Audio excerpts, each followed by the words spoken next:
Muhammad Ali, the great Muhammad Ali. And, if you fast forward to 2025, everybody having this segregation conversation. But Muhammad Ali is going to say something that's, really something that we need to touch on. Let's go ahead and check that out. The whole world belongs to black people. Don't you believe that the black and white can live side by side in harmony? If I said yes, that don't make it right because they can't. I was in Milwaukee just meddling the other day. Didn't nobody see me. And I saw white people, white babies, white girls, and they just was jeering and they hate and they just evil as they can be, coming to kill and shoot and throw bricks at Negroes. You're talking. And this is... It's just my opinion. I just think that people, especially black people, who think that we can coexist with white people, is just delusional people. As we speak right now, white people in South Africa want to divide themselves, want to separate themselves from the blacks in Cape Town. Can you please tell me what kind of nonsense is that?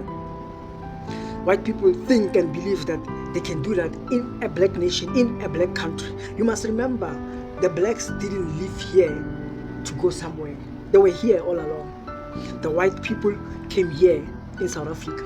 Now they want to own a portion of a land in South Africa and make it their own country in South Africa.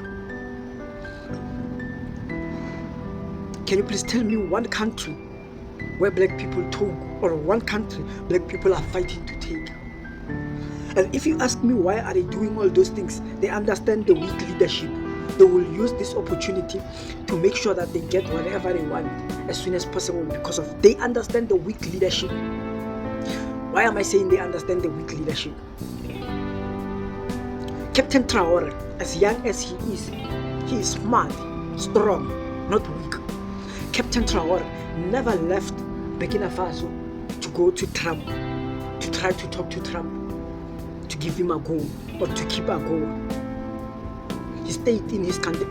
On top of that, look at how power works. On top of that, because Trump and America need something in Burkina Faso, they invited Ibrahim Traore to America. He rejected. G20, it was in South Africa. Donald Trump refused to come. Why? Because he doesn't respect the leadership of South Africa. He understands the leadership of South Africa needs him more than he needs them. Doesn't care, doesn't even consider himself negotiating with those people. So that's how power works. That's a topic for another full podcast. Let's just focus on this one right now. They just want to control a black man. Whoever says we can coexist with the white people, I think you are just delusional. And funny thing, especially about the matter of South Africa, is that they don't want to live with the black people in a country where black people are the most people in the country. But they don't want to leave the country and go to British. They have an opportunity. They have an opportunity to be refugees in America. Donald Trump offered them the best offer they deserve, to come and stay in refuge of Americans. Why don't they take it? They just want to stay here because they understand that side there's no black people to be controlled. There's no weak leadership in America for black people. Black people love themselves enough in America, not here in South Africa, who are trying to force a marriage that doesn't exist. And when you speak about things like this, it's like you are saying things that don't exist. But Orania is there. They are busy fighting to keep Orania. They are busy fighting to make Orania a country in South Africa. But black people like Mandis, they will come and say, I love Africa. Yeah, you should. As you spoke, as you said, your ancestors are white. Yes, it makes sense why you should fight and love them. It's running through your blood. You can't run away from that. We as black people, we only know the black ancestors. So we shouldn't be misled and listen to people who comes and talk nonsense because of they want to fit in. Or some of them are even being paid to push certain narrative. They can never, it's impossible for, it will be the weakest thing accepted in the world. We've been accepting a lot of things that makes us weak, but accepting Orania to exist in South Africa, it is one of the wrong things. We should never ever even thinking of negotiating about Orania in South Africa. If they want to start a country, they can leave South Africa in peace. We are happy to be South Africa. We are happy in South Africa with South Africa.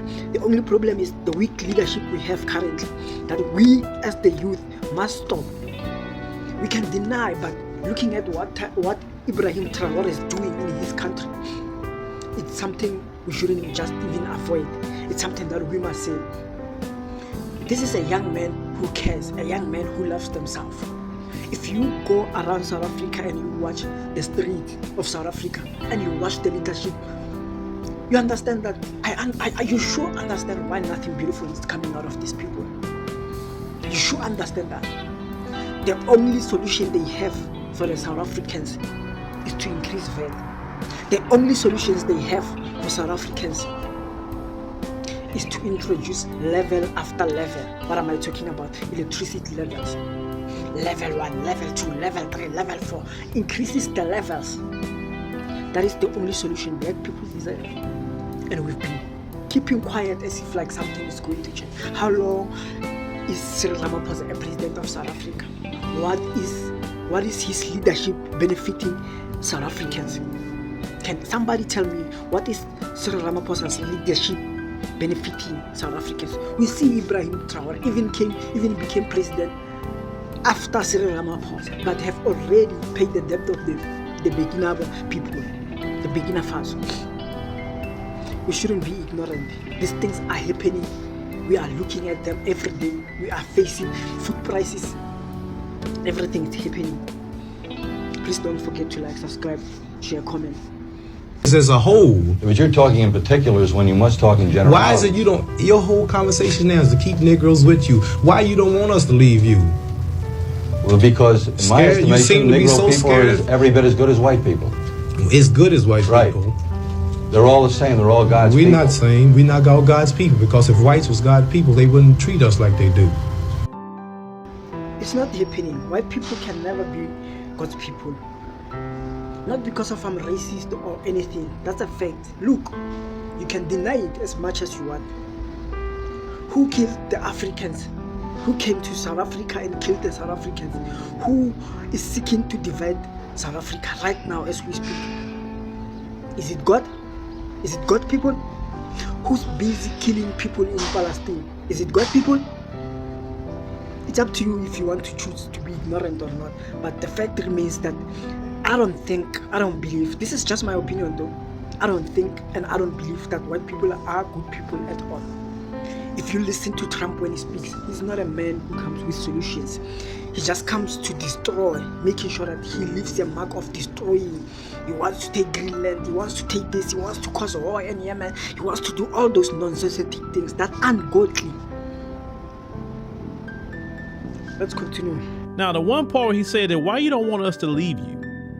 You understand? Now, let's fast forward to 2025. If you look at a lot of them videos on TikTok, they talking about segregation, right? And you seeing a lot of black people like, man, bring it back. Shoot, I'm cool. Like I said, we tried the integration thing, and look what it got us. We lost more during integration than we had during segregation, right? So a lot of people been saying that.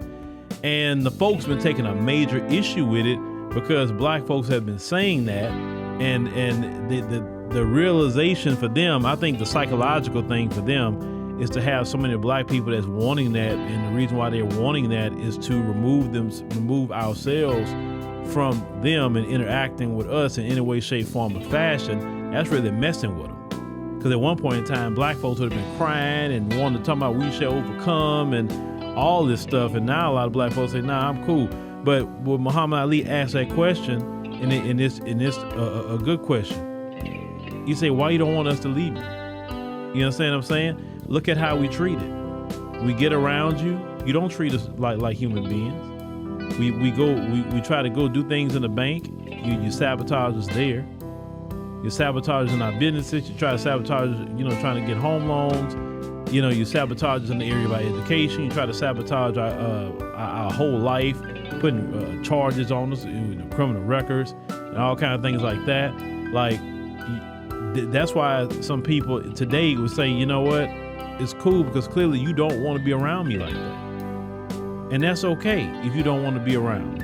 Okay, well, let's go over here. But see what they're not liking about that current conversation is they said, listen, it's not going to be like it was back in that day, because see, back in the time of, segregation, they'll tell black folks, you can't come over here, but they can still come to black folks area. With the new black folks are saying, no. If we're going to go back to that, you can't come. Oh no, because we're not gonna allow you to come in. Just like we don't belong in your area, right? And that's the part that a lot of people, at least in 2025, the folks are having a hard time hearing and a hard time accepting, because they really don't like us rejecting them. They feel like they should have unrestricted access to black people, our culture, our food, any kind of organizations we have, any kind of traditions, dance, whatever we want to do. They feel like our music, they want to have unrestricted access to us, but they keep a restricted access to them. They don't let us into their country clubs where they doing business deals at. They don't let us in there, but they want access to all our stuff. And the only way, to be honest with you, that you can have respect as a community is to create exclusivity and to gatekeep. And that's what they do. They create exclusivity and gatekeep, because you can't sit up here and give everybody everything and then wonder why you're not getting ahead. You got to hold some things at the hip. You can't open your mouth and say everything, right? So for black folks to say that, they're like, oh, no, what's going on with these black people? But I keep telling the folks, this is a new breed of black. This is not what you used to. You ain't used to this. Because black folks have seen what works and what don't work. And listen, it don't take nobody, even somebody immigrate to this country and be here a year or two. They can see like, oh man, well this is interesting, especially if they don't even know nothing about that dynamic. So yeah, the folks don't want us. The folks do not want us away from them. I'm telling you, because if they really wanted that, they could have did that after slavery. They could have sent us all back to Africa if they wanted to. We had no rights, but yeah, they didn't do it because